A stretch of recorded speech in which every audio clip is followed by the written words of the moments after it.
A student who has an analytic perspective on centers of dilation would move one point at a time with respect to the distance from the center.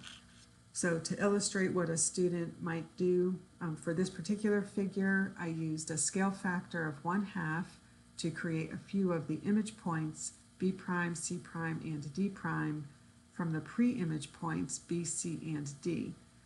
And the image points E prime and F prime would be created the exact same way, and then the resulting shape would be similar to the original but 1/2 the size.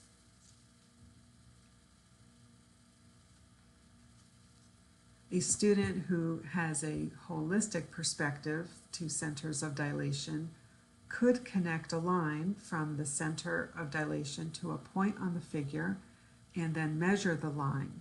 So if a scale factor of 1/2 is desired, for example, then the entire plane is shrunk until the connecting line is 1/2 the starting length, with the center point remaining fixed.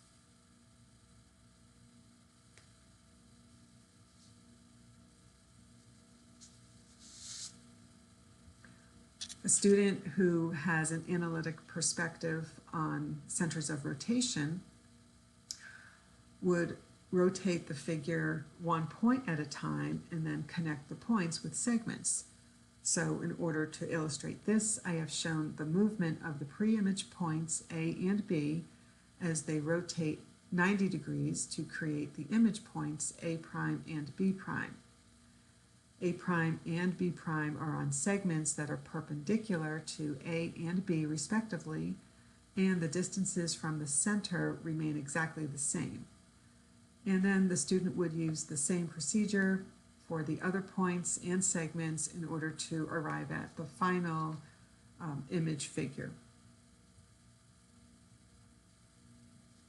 And a student who has a holistic perspective on centers of rotation would look to rotate the entire shape altogether at the same time. So one method to rotate 90 degrees, for example, is to construct a circle and a radius to a point on the figure. Then construct a second radius perpendicular to the first.